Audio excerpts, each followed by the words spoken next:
Hello from Kampala, Uganda. My name is Steven Sempala, and on our search of finding sour sparks, today I met Mr. James Tenywa, and today he's going to show us how to make these lovely sandals. Enjoy as we learn.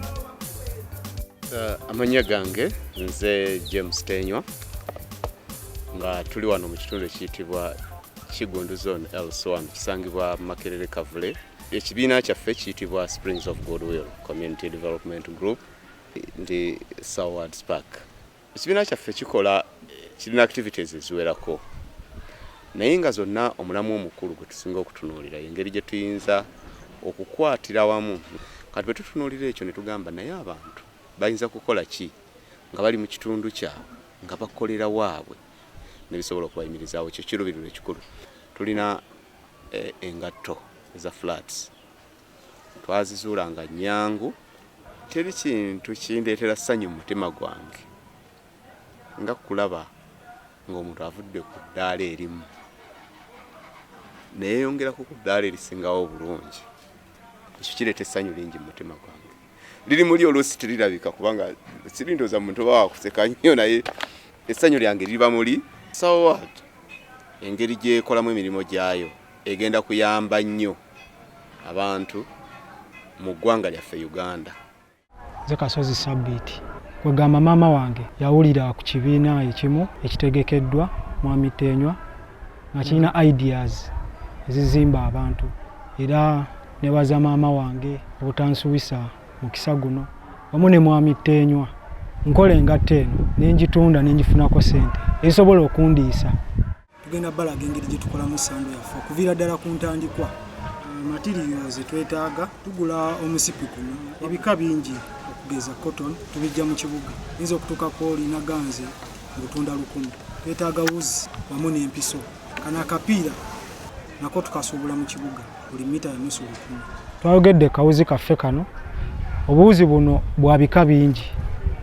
Mulimu kano koolaba atulinawo ennyondo yaffe eno etuyambako okuba libitisi zaffe ze tugenda okulaba mu maaso eyo. Ennyondo buno obuso butundibwa mu bookshops era nga babutunda ku nusu 1,000 n'R1,500. Oluwawu lwaffe lwe tukozesa okumakinga sando zaffe okubeera mu shape. Tulinawo libitisi ze twayogeddeko. Libitisi zaffe zifaanana bwe ziti. Zino ze zilibitisi ze tukozesa okusiba engatto yaffe n'ebeera nnywevu. Tulinawo makansi. Makansi eno etuyambako okubeera nga tusala kugeza olutambi lwaffe luno. Olina okubeerawo ne maps. Maps zino era zibeera material okugeza nga wiigi tetulinawo emyufu tugigula nga nayo egenda tuyamba mu kukola sando. Naye okola sando olina sooka kafuna map. Kati so nina sooka okusala ku wiigi yange eno entono. Wiigi yaffe eno ennene egula $3,000. Tulinawo akantu kaffe kano tukakozesa nga soole ka $2,000. Tulinawo gaamu waffe. Ono gaamu gwempita kamala byonna. Awo obeera otandika bizinensi eno olina okubeerawo n'R15,000. Bwe tuba tutandika engatto yaffe eno tukwata olutambi lwaffe luno olina okusala n'ofuba okulaba ng'ofunyululayo oba bwonna obubeera buli kavudi ogwenkanyankanya n'olaba nga gwenkanye n'olabika nga ogusalamu. Then n'okwata amakkati gano okwatako oludda olumu nalwo n'olwenkanyankanya. Tufunye patisi zaffe nnya ze tubadde twagala, era okwata makansi yaffe n'osala kavi n'okwata n'erudda lwaffe olala nawo n'osalawo kavi. Wuzi yaffe tulina ogiteeka mu mpiso twagambye tugugatta kavi nga tutandika okutunga nga woonootunga olugoye. Then n'okwata akawuzi kaffe. Akawuzi kaffe kano tukateekako. Tulina okupima akantu kaffe kano n'okasalamu bulungi nnyo. Tugenda sona twetooloola omusipi gwaffe guno. Nga tumaze okutunga omusipi gwaffe guno, akapiira kaffe kano tukenkanyankanya ku lugalo ey'omuto ku nnyingo esembayo ya naswi. Oluvannyuma ne tukambazaamu mu kawuzi kaffe. Eno sayizi gye tukoze ya mwana muto myaka 7. Gyayo wiigi yaffe.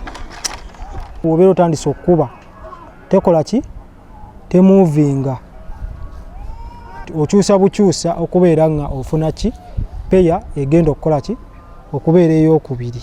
Tufuna akaso ne tuzisalako. Kano katuyambako okumekinga ekintu kyaffe okubeera nga kikola ki kasalira mu makati okubeera nga nteekawo soole.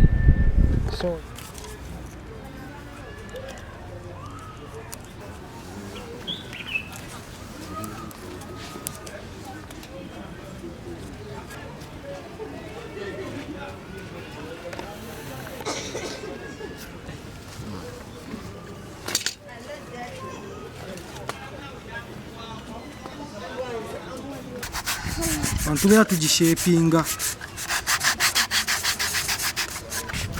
Olumala okugishepinga tukwata libitisi zaffe ze twayogeddeko, then ne tuyisaamu omusumaali gwaffe.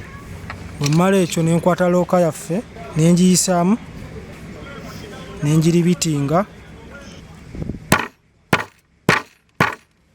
Kano akawuzi tukatoolako kuba kati ekisigalidde kino, then ne tujja okulookinga emisipi gyaffe.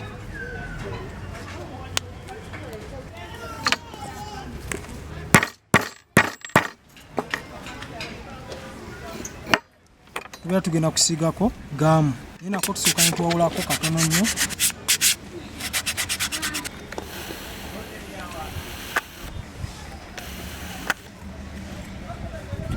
Step endala gye tugenda okukola ki kuba tulina ekintu ekirala kye tugenda okwongerako.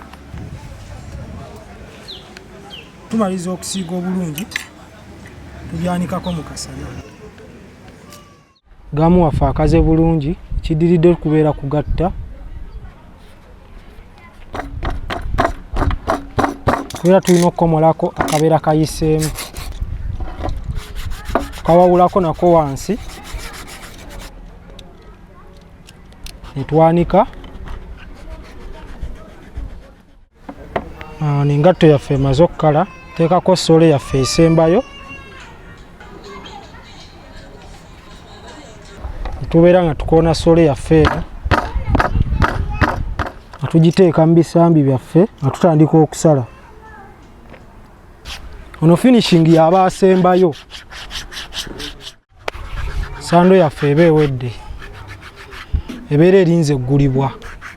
Sando zino nga tumaze ozikola, nze mwennyini nzitwala mu katale. Tubadde tuzitwala butwazi ne tuyiwayo obuyiyi, bakasitoma ne bajja ne baziraba.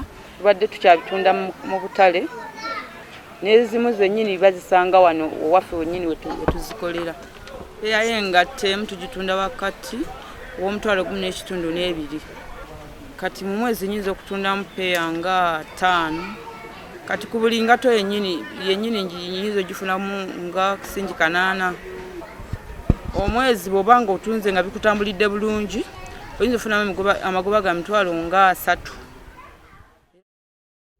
Olabye abantu baffe abamu bye basobola okukola, kati olabye engatte ezo bazikoze, naye ekituwa okutegeera nti buli muntu aliko kyayinza okukola.